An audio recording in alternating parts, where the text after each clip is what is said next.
Welcome to JSC Jessie spoken English channel. இன்னைக்கு நம்ம வீடியோல ஒரு 4 சென்டென்ஸ் தான் பார்க்க போறோம். நம்ம டே டு டே லைஃப்ல யூஸ் பண்ற பல சென்டென்ஸ்க்கு, தமிழ் சென்டென்ஸ்க்கு நம்மளுக்கு இங்கிலீஷ் மீனிங் தெரியாது. நம்ம வழக்கத்துல யூஸ் பண்ற சொற்களுக்கு நம்மளுக்கு இங்கிலீஷ் மீனிங் தெரியாது. அது எப்படி நம்ம டிரான்ஸ்லேட் பண்றதுன்னு தெரியாது. அந்த மாதிரி சொற்களுக்கு தான் நம்ம இன்னைக்கு அந்த மாதிரி சென்டென்ஸ்க்கு நம்ம இன்னைக்கு இங்கிலீஷ் மீனிங் பார்க்க போறோம். வாங்க வீடியோக்குள்ள போலாம். எனக்கு உன்னோட இன்விடேஷன் கிடைச்சிச்சு, பத்திரிக்கை கிடைச்சிச்சு, அது மாதிரி சொல்லுவோம்ல. இப்போ வந்துட்டு எனக்கு உன்னோட இன்விடேஷன் கிடைச்சிச்சு, கல்யாணத்துக்கு நீ கூப்பிட்டுருந்த, இல்ல ஒரு விசேஷத்துக்கு கூப்பிட்டுருந்தீங்க, அது கிடைச்சிருச்சு அப்படின்றத எப்படி சொல்லலாம் அப்படின்னு பாத்தீங்கன்னா, எனக்கு அப்படின்றதுக்கு ஐ, உன்னோட இன்விடேஷன் கிடைச்சிச்சு, ஓகேங்களா? சோ உன்னோட அப்படின்றதுக்கு யுவர், கிடைச்சிச்சு அப்படின்றதுக்கு காட், நான் பெற்றுக்கிட்டேன் அப்படின்ற மாதிரி அர்த்தம், ஓகேங்களா? So I got your invitation, ஓகேங்களா?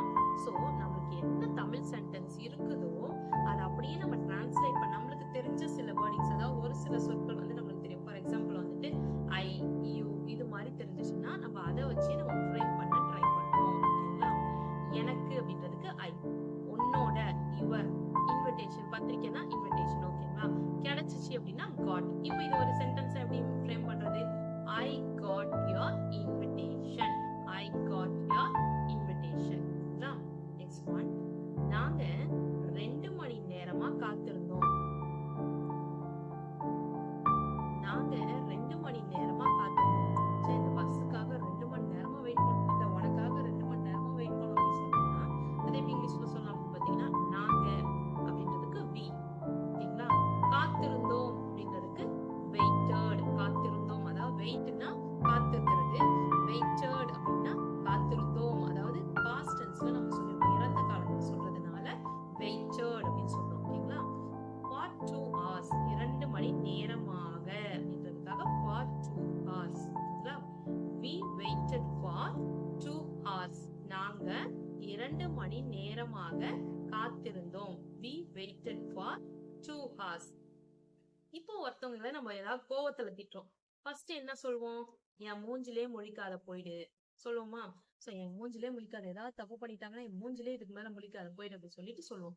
அதை எப்படி இங்கிலீஷ்ல சொல்லலாம் அப்படின்னு பாத்தீங்கன்னா, get off my face and go, get off my face and go, என் மூஞ்சிலே முழிக்காத போயிடு அப்படின்னா get off my face and go, ஓகேங்களா? நெக்ஸ்ட், இப்போ எங்கேயாவது போகணும் அப்படின்னா, நான் நடந்து போறேன் அப்படின்னா இல்ல இல்ல ஆட்டோ பிடிச்சு போ அப்படின்னு சொல்றோம்னா ஆட்டோ பிடிச்சு போ அப்படின்னு சொல்றோம். அதுக்கு எப்படி இங்கிலீஷ்ல சொல்லலாம்னா take an auto and go. Auto பிடிச்சு போ அப்படின்னு சொல்றோம்ல, இந்த பிடிச்சு அப்படின்றதுக்கு தான் take, ஓகேங்களா?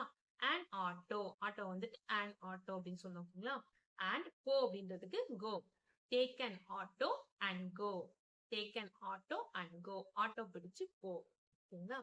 ஓகே ஃப்ரெண்ட்ஸ், இன்னைக்கு நம்ம பார்த்த இந்த 4 சென்டென்ஸ்மே கண்டிப்பா உங்களுக்கு யூஸ்ஃபுல்லா இருந்திருக்கும்னு நினைக்கிறேன். இந்த வீடியோ உங்களுக்கு பிடிச்சிருந்துச்சுன்னா லைக் பண்ணுங்க, உங்க ஃப்ரெண்ட்ஸ்க்கும் ஷேர் பண்ணுங்க. வேற ஏதாவது டவுட்ஸ்னா கமெண்ட் செக்ஷன்ல கமெண்ட் பண்ணுங்க. என்னுடைய சேனலை சப்ஸ்கிரைப் பண்ணி பக்கத்துல இருக்க ஆல் பட்டன் பிரஸ் பண்ணிக்கோங்க ஃப்ரெண்ட்ஸ். என்னுடைய இன்னொரு சேனல் ஜேஎஸ்சி ஜெஸ்ஸி எஜுகேஷன், அதுல S A writing, letter writing, Tamil கட்டுரை, ஸ்பீச் காம்படிஷனுக்கு தேவையான வீடியோஸ்லாம் போஸ்ட் பண்ணிட்டு இருக்கோம் ஃப்ரெண்ட்ஸ். டிஸ்கிரிப்ஷன்ல லிங்க் இருக்கு, மறக்காம விசிட் பண்ணி சப்ஸ்கிரைப் பண்ணிக்கோங்க friends. Thanks for watching. We will meet in the next video. Bye bye. See you. Take care. God bless you.